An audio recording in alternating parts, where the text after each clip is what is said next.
नमस्कार दोस्तों, आज की वीडियो में हम लोग बात करने वाले हैं पूना पैक्ट समझौता के बारे में।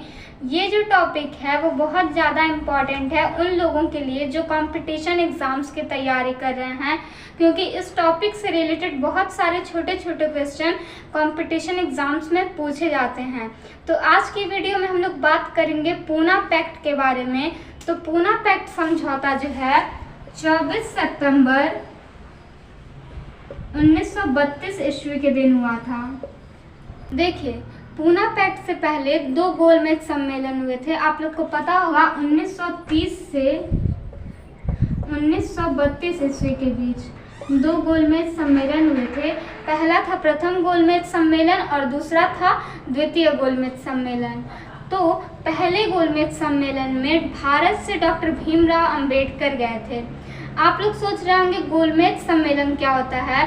तो इसमें बीच में एक सेंटर में टेबल रखी रहती है और उसमें साइड साइड चेयर लगी होती है, जिसमें सभी देशों से जो इम्पोर्टेंट पर्सन होते हैं वो लोग जाते हैं और इसमें एक दूसरे के सामने बैठ करके ये लोग अपने देश के बारे में चर्चा करते हैं। तो जो पहला गोलमेज सम्मेलन हुआ था उसमें भीमराव अंबेडकर गए थे और उन्होंने वहाँ पे बताया था कि किस तरह से भारत में जो उच्च वर्ग के लोग हैं वो पिछड़े वर्ग के लोगों के साथ कितना बुरा व्यवहार करते हैं।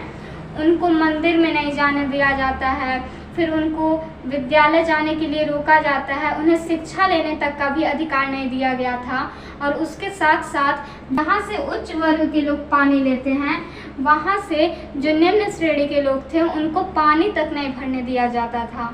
तो इस तरह से भारत में जो उच्च वर्ग के लोग थे वो निम्न वर्ग के लोगों के साथ बहुत ज़्यादा बुरा व्यवहार करते थे।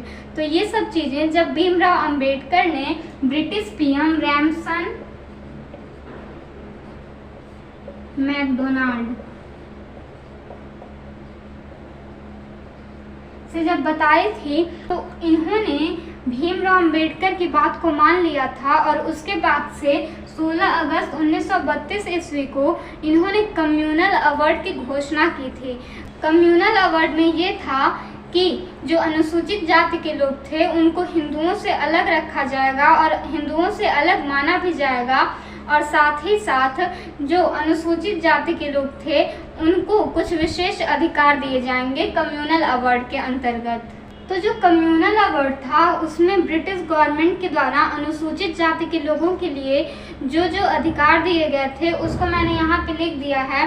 तो पहला अधिकार था पृथक निर्वाचन क्षेत्र, यानी कि दलितों का जो निर्वाचन क्षेत्र होगा वो अलग होगा। दूसरा था दलित प्रतिनिधि को दलित वोट देंगे, यानी कि जो भी दलित नेता उठेंगे उनको सिर्फ दलित वर्ग के लोग ही वोट दे सकेंगे।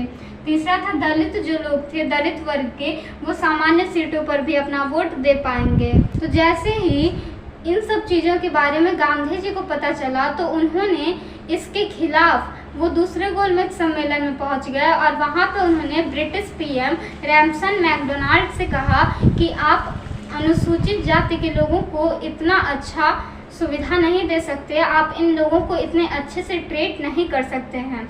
तो जो रैमसन मैकडोनाल्ड थे उन्होंने गांधी जी की बात को ये कहकर मना कर दिया था कि डॉक्टर भीमराव अंबेडकर ही ये प्रस्ताव लेकर उनके पास गए थे और उन्हें डॉक्टर भीमराव अंबेडकर की बातों में काफ़ी ज़्यादा दम दिखा और इसी वजह से उन्होंने डॉक्टर भीमराव अंबेडकर के बातों पर अपने कदम उठाए। तो उसके बाद से जो गांधी जी थे वो भारत लौट आए और भारत आकर के वो इस मुद्दे पर अपना दबाव बनाने लगे। उन्होंने क्या किया, 20 सितंबर 1932 ईस्वी को यरमदा जेल पर वो आमरण अनशन पर बैठ गए। यहाँ पे सबसे मज़ेदार बात ये है कि जब अंग्रेज़ों को भारत से भगाने की बात आई थी तो उन्होंने बहुत सारे आंदोलन किए थे, जैसे असहयोग आंदोलन, सत्याग्रह आंदोलन, सविनय अवज्ञा आंदोलन, फिर नमक सत्याग्रह। लेकिन जब भारत के लोगों को, निम्न जाति के लोगों को उनके अच्छे भविष्य को लेकर कुछ विशेष अधिकार दिए गए तो ये बात गांधी जी को नहीं पची और उन्होंने 20 सितंबर 1932 ईस्वी को आमरण अनशन कर दिया। तो गांधी जी ने कहा था कि अनुसूचित जाति के लोगों को जब तक ये अधिकार दिए जाएंगे तब तक वो आमरण अनशन पर बैठे रहेंगे, भले ही उनकी जान चली जाए तो क्या, उनको कोई फर्क नहीं है। तो फिर जैसे ही ये बयान पूरे देश में फैला, गांधी जी के जो समर्थक थे वो हर जगह दंगा मचाना शुरू कर दिए और इस तरह से डॉक्टर भीमराव अंबेडकर को काफ़ी ज़्यादा धमकियां मिलने लगीं कि अगर इस अनशन के दौरान गांधी जी को कुछ भी हुआ तो वो उनके अनुसूचित जाति के लोगों को आग लगा देंगे और साथ ही साथ पूरे देश में दंगा मचा देंगे।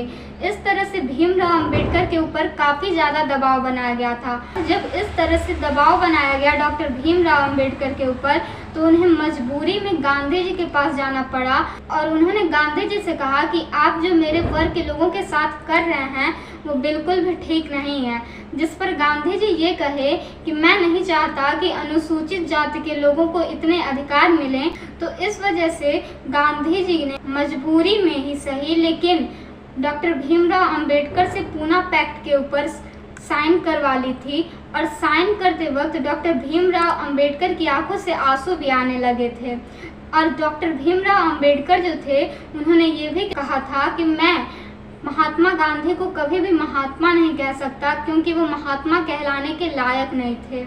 तो इस तरह से पूना पैक्ट की शुरुआत कैसे हुई थी और ये कहाँ पे जाके साइन हुआ था, ये सब चीज़ें आज के इस वीडियो में हम लोग जान चुके हैं। तो अगर आपको वीडियो पसंद आई हो तो वीडियो को लाइक करिएगा और चैनल पर नया है तो चैनल को सब्सक्राइब करके बेल आइकन प्रेस करना बिल्कुल नहीं भूलिएगा। मिलते हैं नेक्स्ट वीडियो में एक नए टॉपिक के साथ। तब तक के लिए जय हिंद, वंदे मातरम।